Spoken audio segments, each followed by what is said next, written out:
We knew a lot of money was being generated by Grand Funk Railroad, but by our bank account, we were seeing very little of it.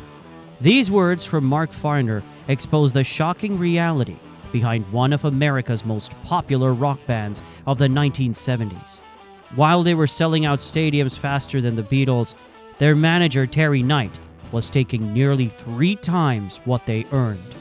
What would you do if the person managing your career was secretly pocketing most of your money? When Grand Funk Railroad discovered this betrayal and fired their manager, Knight unleashed a devastating $57 million lawsuit and sent sheriff deputies to seize their equipment before a sold-out Madison Square Garden show. This is the story of how 3 musicians fought one of the most powerful men in the music industry and somehow created their biggest hits in the process. The band had arrived at Madison Square Garden for a benefit concert in December 1972. Backstage, as they prepared to perform for thousands, the door swung open. Their former manager, Terry Knight, walked in with sheriff deputies carrying court papers. Knight pointed at the band's instruments and equipment. "Those are mine," he announced, as deputies produced a court order authorizing seizure of everything.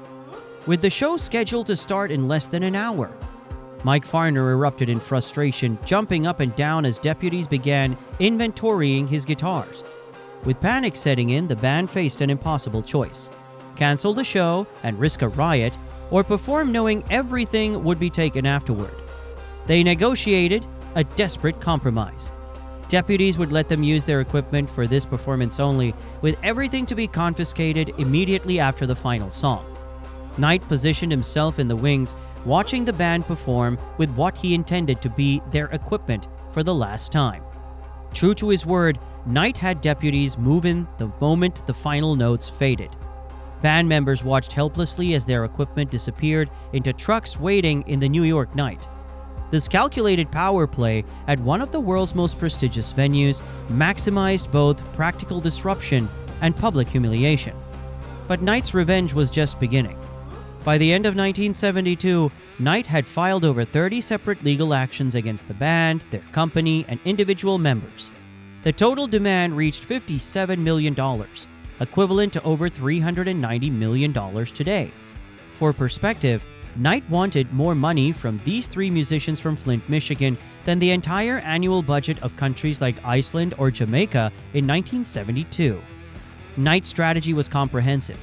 He claimed breach of contract, fraud, copyright infringement, and trademark violations. He didn't just target their money.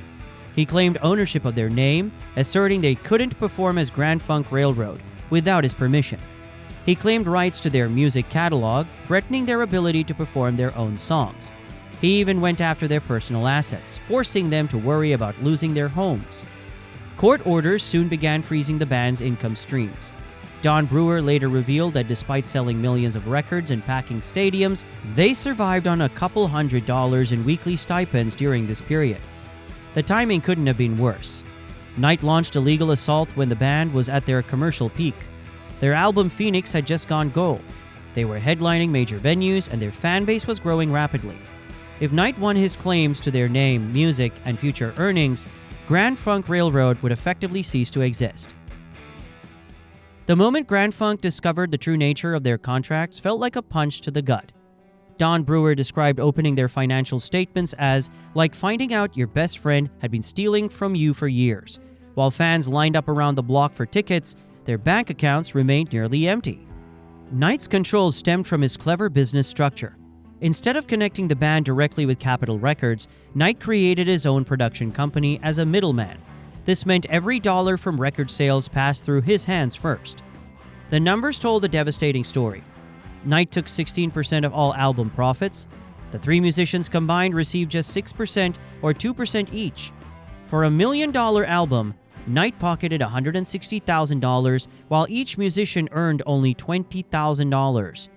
Knight's grip tightened further through GFR Enterprises, the company handling all band business.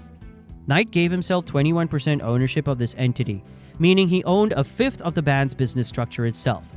This dual position, as both manager taking commission and part-time owner of the business, created a massive conflict of interest. Mark Farner later admitted, We were so excited to be making records that we'd have signed anything. When someone hands you a pen and says, "Sign here to make your dreams come true," you don't think about percentages. The breaking point came during a financial meeting in early 1972. When confronted about the disparity between the band's success and their personal finances, Knight reportedly brushed off their concerns. "That's the business," he told them. "You make music, I handle money." This dismissive response led to their fateful decision to fire him in March 1972. While Knight was busy pulling legal levers, Grand Funk Railroad was quietly planning their comeback. The same band that couldn't afford to replace their seized equipment somehow managed to create "We're an American Band," the anthem that would become their biggest hit. With their backs against the wall in early 1973, they made strategic moves. They turned to former roadie Andy Cavalier to help manage their affairs and signed directly with Capitol Records, bypassing Knight's production company. This new arrangement gave them something they'd never had before: direct control over their finances and creative direction. In April 1973, they brought in producer Todd Rundgren, already known for his work with Badfinger. "We walked into that studio broken. We walked out with our future in our hands," Mark Farner later described. The title track, "We're an American Band," written by drummer Brewer during their darkest days, represented this evolution. "I wrote it in a hotel room after a court appearance," Brewer revealed. The lyrics were about freedom when we felt anything but free. By September 1973, the song reached number 1 on the charts, their first chart-topping single. The album reached number 2 on Billboard charts, providing much-needed financial relief while legal bills mounted. Their cover of The Locomotion followed, reaching number 1 in May 1974. This artistic rebirth happened while fighting multiple lawsuits. They often traveled directly from court to recording sessions or concerts, carrying the weight of their legal burdens while creating their most successful music. After 2 years and 30 lawsuits, Grand Funk Railroad faced an impossible choice. By early 1974, the legal war had drained them financially and emotionally. Despite their musical success, they faced stark options: continue fighting until bankruptcy or settle and surrender valuable assets. The final negotiations unfolded during a 13-hour marathon in a Manhattan law office in summer 1974. "We were running out of money and running out of time," Brewer later explained.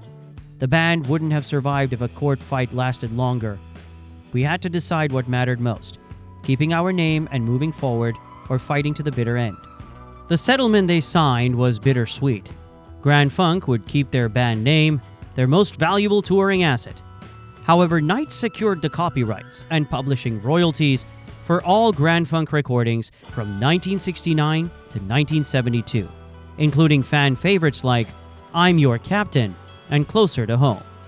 Knight later boasted to Rolling Stone, "I get 50% of what they get on what they call the bad old Terry Knight days records." For the band, this meant that every time those early songs played on the radio, appeared in films, or sold on compilation albums, Knight would continue collecting money while the musicians who created those songs received less. For Grand Funk Railroad, the settlement meant surrendering millions in potential earnings, but gaining their future. Within months, they released their next album and toured successfully without Knight's interference. Grand Funk Railroad's battle with Terry Knight became a turning point for the music industry. Their experience fundamentally shifted the power balance between managers and musicians, inspiring others to examine their agreements carefully. Perhaps most remarkable is that this period of intense pressure produced Grand Funk's most enduring work. We're an American Band and The Locomotion emerged directly from this crisis, transforming their legal struggle into anthems that still resonate with fans today. While Knight retained rights to their early catalog, he couldn't stop them from creating new classics that would define their legacy. The band that once toured with borrowed instruments after a seizure went on to sell over 25 million records worldwide. Grand Funk Railroad's fight changed how artists approach the business side of music. When a musician insists on having their lawyer review a contract today, they're building on a foundation that bands like Grand Funk established through painful experience. Their struggle reminds us that sometimes the biggest battles in music history happen not on stage, but in courtrooms where the future of art is decided.